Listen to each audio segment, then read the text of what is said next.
بسم اللہ الرحمن الرحیم۔ السلام علیکم۔ حضرت ابراہیم علیہ السلام نے شام کی طرف ہجرت کیوں کی؟ ناظرین گرامی، حضرت ابراہیم علیہ السلام تقریباً 4000 سال قبل عراق کے علاقے بابل میں پیدا ہوئے۔ آپ کے والد آزر مذہبی پیشوا اور بت بنا کر بیچا کرتے تھے۔ حضرت ابراہیم علیہ السلام نے بچپن ہی سے بتوں کی عبادت کی مخالفت کی، جس کی پاداش میں انہیں قتل کرنے اور گھر سے نکالنے کی دھمکی دی گئی۔ ایک دن حضرت ابراہیم علیہ السلام ایک عبادت گاہ میں گھس کر بڑے بت کے علاوہ تمام بتوں کے ٹکڑے ٹکڑے کرنے کے بعد کلہاڑا بڑے بت کے کاندھے پر رکھ کر گھر آ گئے۔ قوم نے دیکھا تو بڑی مشتعل ہوئی اور پھر نمرود بادشاہ کے ساتھ آپ کا مناظرہ بھی ہوا، جس میں حضرت ابراہیم علیہ السلام کے منطقی جواب پر غور کرنے کے بجائے اس نے یہ شاہی فرمان جاری کیا کہ اس کو جلا ڈالو اور اپنے معبودوں کی مدد کرو۔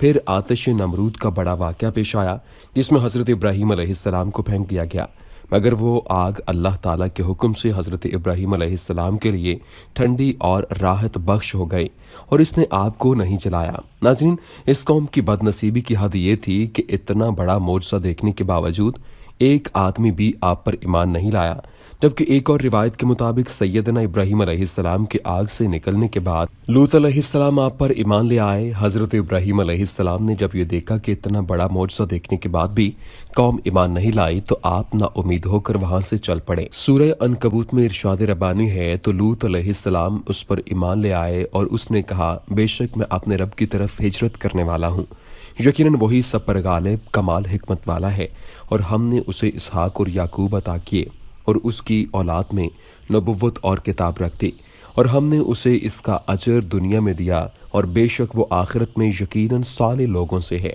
ناظرین گرامی، حضرت ابراہیم علیہ السلام کی دعوت توحید کو ان کی قوم میں سے صرف ان کے بھتیجے لوط علیہ السلام اور ان کی بیوی سارہ علیہ السلام نے قبول کیا۔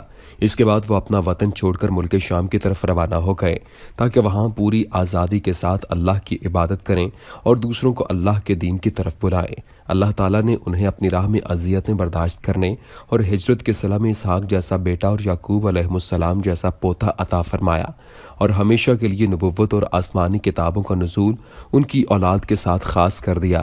چنانچہ ان کے بعد تمام انبیاء انہی کی اولاد میں سے پیدا ہوئے اور تمام آسمانی کتابیں انہی کی اولاد پر نازل ہوئیں۔ اللہ تعالیٰ نے انہیں دنیا میں اولاد، روزی اور اس بشارت سے نوازا کہ اب سارے انبیاء انہی کی اولاد میں پیدا ہوں گے، اور آخرت میں انہی اکابرین اور صالحین کے ساتھ جنت میں اعلیٰ مقام عطا فرمائے گا۔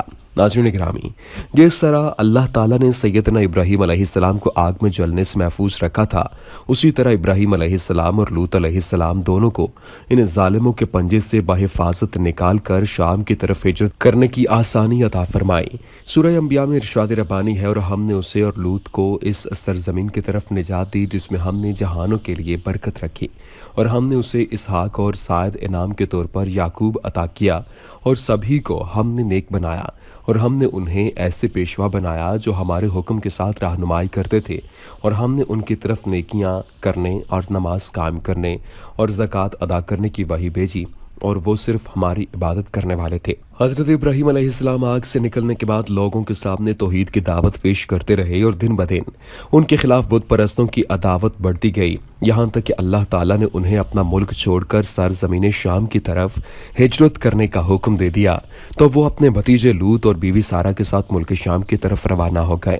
یہ ملک اپنی زرخیزی، درختوں، نہروں اور پھلوں کی کثرت کی وجہ سے مشہور تھا، اور بہت سے انبیاء کی جائے پیدائش تھا، اسی لیے اللہ تعالیٰ نے اسے مومن و کافر سب کے لیے مبارک کہا ہے۔ ابراہیم علیہ السلام نے یہ دعا کی تھی، اے میرے رب، مجھے لڑکا عطا کر جو نیکوں سے ہو، تو اللہ تعالیٰ نے ان کی دعا قبول کر لی تھی۔ چنانچہ سارہ علیہ السلام کے بطن سے پیدا ہونے والے اسحاق کو ابراہیم علیہ السلام کی زندگی ہی میں یعقوب جیسا بیٹا دیا، جو اپنے دادا اور باپ کی طرف نبی ہوئے۔ ان تینوں حضرات کو اللہ تعالیٰ نے صالح کا لقب دیا، اس لیے کہ انہوں نے اپنے خالق و مالک کا حق عبادت پورے طور پر ادا کیا، اور بندوں کے حقوق کی ادائیگی میں بھی کمی کوئی نہیں کی۔ ان سب کو اللہ تعالیٰ نے رشد و ہدایت کا امام بنایا تھا۔ آسمانی وحی کے مطابق لوگوں نے بھلائی کی طرف رہنمائی کرتے تھے اور خود بھی نیک کام کرتے تھے، نماز کی پابندی کرتے تھے، زکوٰۃ دیتے تھے، اور اپنے رب کی عبادت میں لگے رہتے تھے۔ ناظرین، حضرت کعب احبار کی رائے یہ ہے کہ وہ حوران کا علاقہ تھا۔ اہل کتاب کی جانب سے پیچھے یہ بات بیان کر دی گئی ہے کہ ابراہیم بابل سے اپنے بھتیجے لوط، بیوی سارا، بھائی ناہور اور اس کی بیوی مالکہ کے ساتھ روانہ ہوئے اور مقام حران پر پہنچے۔ پھر آپ کے والد تارخ کا یہیں انتقال ہوا۔ صدی کے بیان کے مطابق ابراہیم علیہ السلام اور لوط علیہ السلام کی طرف گئے۔ آپ کی ملاقات حران کے بادشاہ کی بیٹی سے ہوئی، آپ نے اس سے شادی کر لی۔ یہ روایت غریب ہے۔ مشہور قول یہ ہے کہ سارا ابراہیم علیہ السلام کے چچا حران کی بیٹی ہیں، جس کی طرف علاقہ حرار منسوب ہے، جنہوں نے سارا کو آپ کے بھتیجے لوط علیہ السلام کی بہن قرار دیا اور کہا کہ آپ کی شریعت میں بھتیجی کے ساتھ نکاح جائز تھا۔ ان کی بات بے بنیاد ہے۔ یہ بھی مشہور ہے کہ سارا علیہ السلام نے ارض بابل سے ملک شام کی طرف ابراہیم علیہ السلام کے ساتھ ہی ہجرت کی تھی۔ شام کے علاقے میں اللہ تعالیٰ نے آپ پر وحی نازل فرمائی کہ میں یہ علاقہ آپ کی اولاد کو عطا کر دوں گا۔ اس پر آپ نے اللہ کا شکر ادا کیا، لیکن بعد میں اس لیے وہاں سے مصر چلے گئے کیونکہ وہاں قحط اور خشک سالی تھی۔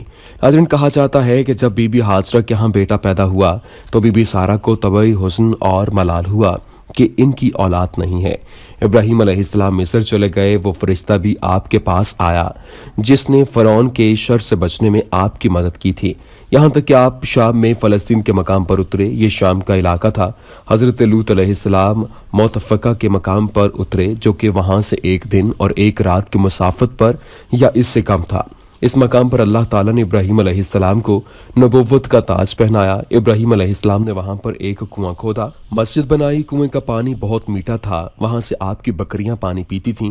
حضرت ابراہیم علیہ السلام کچھ عرصہ تک وہاں رہے، پھر وہاں کے لوگوں نے بھی آپ کو تکالیف پہنچائیں، جس کی وجہ سے آپ وہاں سے ہجرت کر کے رملہ اور ایلیا کے درمیانی علاقے کا میں آن ٹھہرے۔ جب آپ وہاں سے چلے تو کنویں کا پانی خشک ہو گیا۔ یہ حال دیکھ کر اس بستی والے آپ کے پیچھے آئے، ندامت کا اظہار کیا اور معافی مانگی اور کہا کہ ہم اپنے ہاں سے ایک نیک اور متقی شخص کو نکال بیٹھے ہیں، آپ واپس آ جائیں۔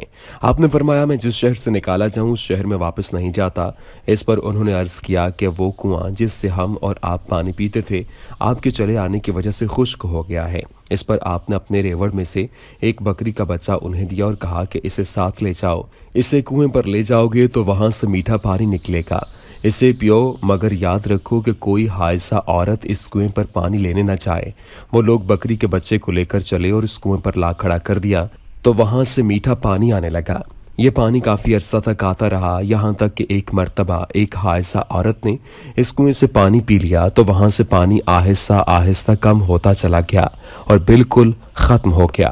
دعا ہے اے رب کریم مولا، ہمیں نبی کریم صلی اللہ علیہ وآلہ وسلم کی اسوہ حسنہ پر چلنے کی توفیق عطا فرما، ہمارے صغیرہ و کبیرہ گناہوں کو معاف فرما، آمین یا رب العالمین۔